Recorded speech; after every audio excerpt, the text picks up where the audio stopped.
3, 2, 1.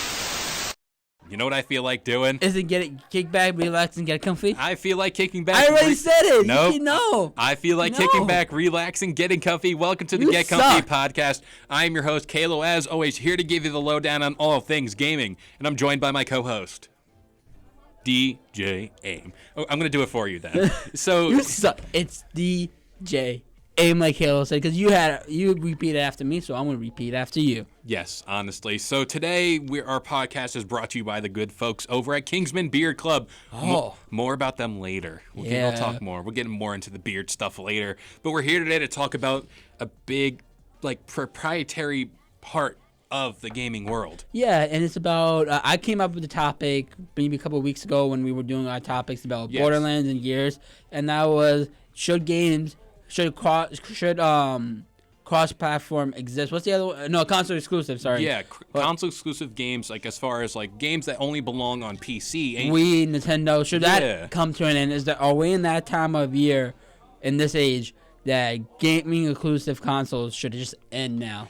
Yeah, so I kind of want to start off by talking about the PC side of things, where games are now more readily available on the PC, as far as you got the Steam Marketplace, you got the Epic Game Store. Microsoft is now doing a thing where you get Xbox Game Pass and you can play games like Halo and all the Xbox, Gears. You can play all those Xbox exclusive games on your PC, and you kind of take it anywhere with you. So they're kind of again, I know PC people are gonna be like, we've always had all the games readily available. Yeah, look at Newgrounds. If you guys remember Newgrounds. Yeah, honestly, they've had games like Gmod, Team Fortress 2 is a Super big deal. Super Smash Flash. Yeah, oh my god, the Flash games alone, that just takes the cake. But as far as console exclusives, companies nowadays. I just tell them. Nowadays, people are more willing to play anything. There's a full set of people who are willing to die for Xbox, who are willing to die for the PlayStation, Nintendo, all that stuff. But when it comes down to it, there's really no need to just market off your content to yourself, to your own audience. Don't close off your doors. You're willing to close off a big amount of profits. Imagine if you can play Gears on PlayStation and you guys can play each other. Cross-platform. Yeah, imagine that. You're not only just closing off a big part of the market, but you're also closing off people who can be introduced to your games and be like, oh, you know what? Maybe I like Xbox's stuff. Maybe I'm going to get an Xbox. You're closing off so many opportunities there. Because you know how it is. So, some games that are not console exclusive, like FIFA, like NBA, they're you could pick it up on the Xbox controller, and if your friend has it only for the PS4, it's the same controls. Yeah. The same thing. It just looks different.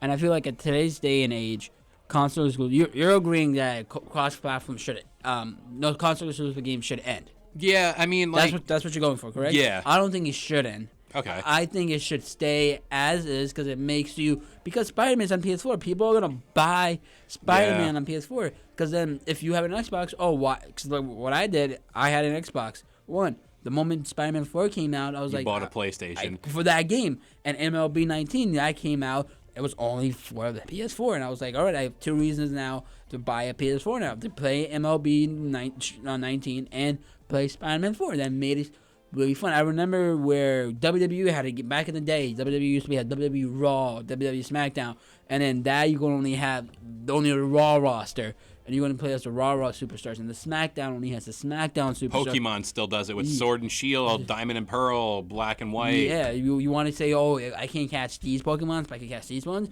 Where's the trade-off? And that's what makes it more interesting as a kid. Yeah. And I think it's more money for the corrupted all the corporations, the big end, Sony and Microsoft. You get all more those money guys. in the game, and you get kids wanting. They got me with Spider-Man and MLB. Nintendo did that with the new Pokemon Sun and Moon. When that came out, I didn't own a new DS version, as far as the 3DS or the 2DS. The 2DS. I bought the 2DS because it was the cheapest option. Yep. But I didn't need the 3D. I didn't need any of that. So what I did was I went out and bought the new DS, and I got Sun and Moon. I got Sun. I think I got Sun. Yeah, I definitely got Sun. I got one. I got Solgaleo. But again, we talked about exclusivity. People like having a game that no one else has. Yeah. That kind of gives them more of a moral boost in a way. Like, it allows them to be like, hey, I got the game that's only available on Xbox. Gears is the best game ever. Halo is the best franchise. So, again, that's where people try to feed their own ego in a way. But it also doesn't help the fact that gamers aren't getting along, and we should really support each other because it's like a big community. So it's a big community, and you know what? I'm playing Gears, and my buddy who's now on the console exclusive wave, he's playing Gears on his PC, and I'm enjoying playing my Gears on Xbox with him on the PC and playing his friends who's on playing PC. It's really fun, really cool, and everything. But I feel like I would still want my console to be special. I'm paying like $300, $400 for this.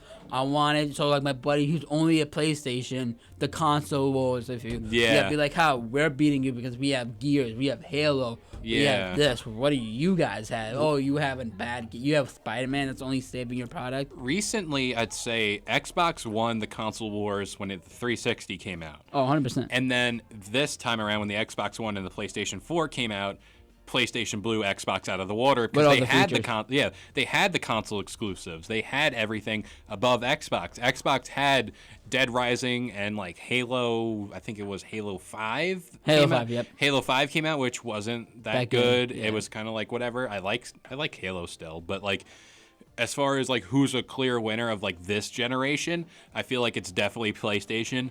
And Xbox learned that, and they bought new studios to make those console exclusives. Like, we're getting a new Halo. We just got Gears. We got Borderlands that came out. And what I love about what they did with Gears is like, and no other game has ever done this, which makes it so much better. You're adding more characters. Like if you got the game, you'll get who's that girl from Terminator? The girl. Sarah Connor. Sarah Connor's there, and Batista, but they added him. You didn't have to pay for him as a DLC. Yeah. You didn't have to pre-order the game. He came with it, and you got to wait 2 weeks after the game came out. It's an incentive to buy the game and like play it. And you're not using money to buy these skins. Once you get the game, you're getting all these characters coming in. You can play as them. You don't spend anything, which I think Gears is like the first thing that has ever done it.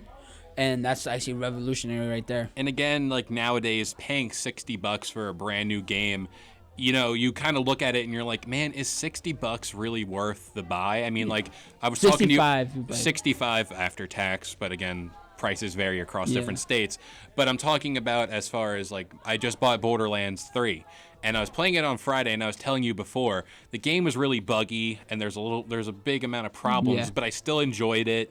And, you know, people are saying, like, we don't want to spend $65+ on a game that's broken right away. There was that whole problem with Star Wars Battlefront 2 when it came out. People didn't like the content available then.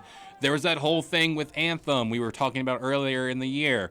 That was a whole train wreck. And that's why I think Xbox did something really cool with the 2-month pass, where like you can for 2 months you can get all these games for $2 for 2 months. And you're talking about Xbox Game Pass. Yes, and they throw you the live, and then for the whole year, for the 2 months technically. That's the Ultimate Game Pass. There's different tiers. There's Xbox Game Pass Ultimate, and then there's regular Game Pass. But the Ultimate gives you the pass and the Deluxe Edition games. Yeah. So Gears was coming out that week. They're like, play it, and if you like the Gears, you could go buy our pass and play it for $2, or spend $60+ on a game. Because I remember my brother got me Mortal Kombat 11 when it came out, and that was $66, and that was so-and-so. I was like, I still bought it because I'm a Mortal Kombat nerd. Yeah. But I was like, man, I wish I had like the game. They came with a demo, or I could have like the pass. Yeah. Where it was like a free 2-month subscription, and I could try it out and see if I really want to buy this game or if I just want to wait. Yeah, there was a trial at some point for the regular Game Pass. You get like a week or something. I tried it out. It was fun, but it was also a time where there wasn't that many titles on the Game Pass marketplace. Oh, yeah. There's very select few. And, like, grant you, there was a lot of titles, but, like, there weren't games I wanted to play. Yeah. There were, like, a bunch of indie games, arcade games. Like, grant you, there was one, it was a zombie game. I want to say Dead by Daylight or something like that. And I was like, okay, it's cool. Like, I'll play it for a week. But after a week, I was just done with the game. But now that Gears is on there, now that Forza is on there, there's more shit on there to buy and, like, play and, like, experience. And they're long games. They're not just quick arcade games that you play once and you throw it out. They're real and true games, like, that you want to play with multiplayer, single player, story. Like Gears 5, I haven't played the story, but you've been playing it, you said. I haven't played the story. I played a little bit. I got up to, because it's co-op, so I've been playing with my buddy on Steam, And we got up to, I think, chapter 1, act 3. Yeah. And, like, mind you, we put it as easy. We didn't put it as hard. Yeah. And, like, 15 minutes in, 10 minutes in, there was one level where you're in a dark tunnel and these guys are coming at you, and you're they're super hard because they're basically crawlers from Black Ops 1. Yeah. And I was shitting my pants. I'm like, oh my god, these are coming at us and we're gonna die. It was like a horror movie. But the graphics did look really great. But that adds to the fun of it. Yeah. Like, you know, me shitting my pants, yeah, adds fun to it. It's always a good time when you shit your pants. Yeah. But you know, I want to talk today about our sponsor of the podcast. I wanted to know how you get that beard. So, because my beard is pretty long. Yes. And I wanted, but yours is just puffy. It looks like Santa's beard. It really is. And we'll get more into like Santa Claus's beard, maybe towards Christmas, obviously. But yes, Kingsman Beard Club is the official sponsor of the Get Comfy podcast. You know, it offers you the best selection of beard oils, beard balms, pretty much anything else to take care of your beard, like combs, brushes, and there's a difference between a comb and a brush, scissors, pretty much anything else. I'm really enjoying the Holy Grail scent, which is, it's a nice smoky, like really mythical vibes here when you're talking about the Holy Grail beard oil. So go check out Kingsman Beard Club. We got a link down below if you guys want to go check out some stuff, maybe even buy some stuff from them. You know, Kalo uses it, so you know it's a real good deal here. I use it for my hair. You do. Because you're going to get a beard on your head, which is really just your hair. Yeah. When you think about it, you're getting real meta here. But you know what? I think that about does it here for the Get Comfy Game Break. I hope y'all enjoyed. Remember, we upload every Friday morning, 10 a.m. Eastern Standard Time on all major listening platforms. And if you like what we do here, go check out the Get Comfy podcast, which uploads every Sunday morning, 10 a.m. Eastern Standard Time on all those major listening platforms. But you know what? We'll see you guys next time. Peace.